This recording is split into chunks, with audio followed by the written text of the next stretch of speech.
এবার শীতে একদিনও শিম ভর্তা খাইনি, তা কি হয় বলো? আজকে বানিয়ে ফেললাম তাই শিম ভর্তা।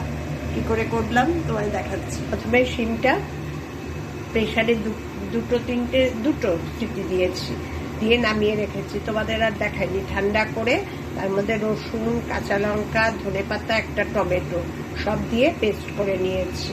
এবার এটাকে কড়াইয়ের মধ্যে একটু টেলে নেব। কিভাবে করছি দেখাচ্ছি। ফোড়নে দিয়ে দিলাম একটা শুকনো লঙ্কা আর দিয়ে দিলাম কালো জিরে। ব্যাস হয়ে গেল ফোড়ন। শুকনো লঙ্কা, কালো জিরে একটু তেলে ভাজা ভাজা, তেলটা গরমও হয়ে গেছিল, ভালো ভাজা হয়ে গেছে। এবার তার মধ্যে দিয়ে দিলাম পেঁয়াজ, দুটো পেঁয়াজ কুচি করে রেখেছি। পেঁয়াজটা এবার একটু ভেজে নেব নুন আর হলুদ দিয়ে। এই নুনটাই নুন, আর নুন দেবো না। আর একটু দিয়ে দিই, কারণ আজকাল নুন খুব কম দিচ্ছি। আর দিয়ে দেবো একটু হলুদ দিয়ে পেঁয়াজটা মোটামুটি একটু ভেজে নেব, খুব ভাজাও না আবার একদম নাড়িয়ে চাড়িয়ে নেওয়াও না। পেঁয়াজটা একটু ভেজে নিয়ে তার মধ্যে বাটাটা দিয়ে দেবো। দারুণ লাগে গো খেতে। যারা শিম খাও না তারা এই প্রসেসটা করে খেও, দারুণ খেতে হয়।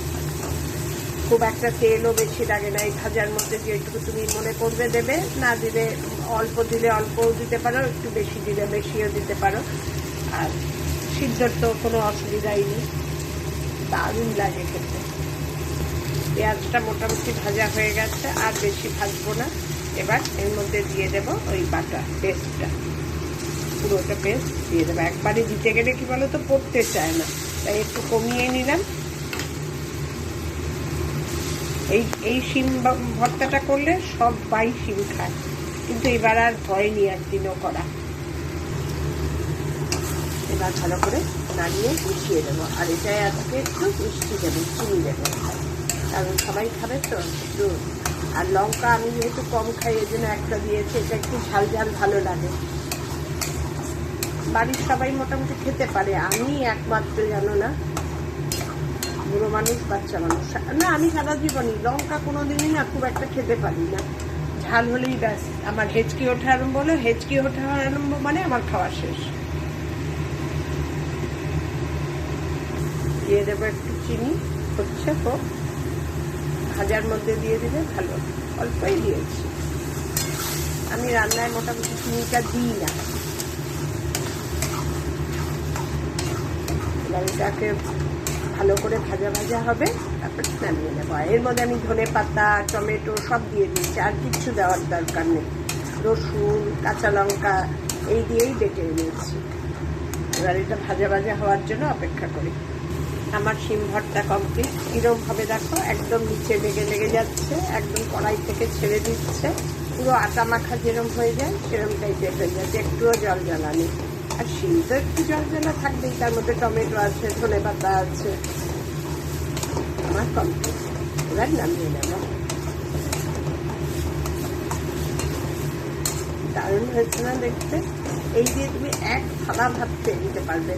পাশে একটু শিম ভর্তা নিয়ে অল্প অল্প করে ভাত মেখে মেখে, ও দারুণ। এবছর একদিনও করবো, তা ভাবলাম আজকেই করবো। অল্প কটার শিম ছিল, কর্তা বলছে এই শিমগুলো দিয়ে কি করবে? আমি দাঁড়াও দাঁড়াও দাঁড়াও। কেমন লাগলো আমার শিম ভাত জানিও। এইভাবে তোমরাও বানিয়ে খেও, সমস্ত কিছুই দরকার শরীরের পক্ষে। জ্ঞান দিয়ে দিলাম। টাটা। মাথায় নবকুন্তল লাগিয়েছি, এখন শ্যাম্পু করবো। আবৃত্তি ক্লাসে বেরোচ্ছি, এখন রওনা দেব। আজকে আমাদের এক্সামে কাদের কাদের নাম থাকবে জানাবে। এক্সামে বলছে রুলস অ্যান্ড রেগুলেশন অনুযায়ী 1 বছর যাদের অ্যাডমিশন হয়েছে তাদের নামই থাকার সম্ভাবনা। আমার তো 1 বছর এখনো হয়নি, জানি না। আজকে যাই, গেলে বুঝতে পারবো। টাটা। গিয়ে যদি আবার ক্লাসে একটু পারি তোমাদের সঙ্গে ভিডিও করব, আদারওয়াইজ নট। খুব এনজয় করছি আবৃত্তি ক্লাস, খুব। আমাদের রোজ আবৃত্তি ক্লাস থেকে বেরিয়ে আমাদের দুজনের আড্ডা। এই দেখো না চপ, দাঁড়া দেখাচ্ছি। এই যে চপ, ও খাচ্ছে আমার ঠোঙা, দুজনে দুটো ঠোঙা নিয়ে বসি এই যে। আর এইখানে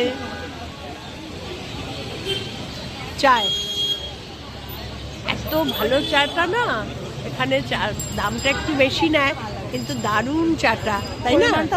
পরিমাণটাও বিশাল, চায়ের কাপটাও বিশাল। চাটা অর্ডার দিয়ে দিস ভাই, দুটো চা দিও না গো, আসুক বলবো। আর কারোর সঙ্গে অতটা সেট হয় না।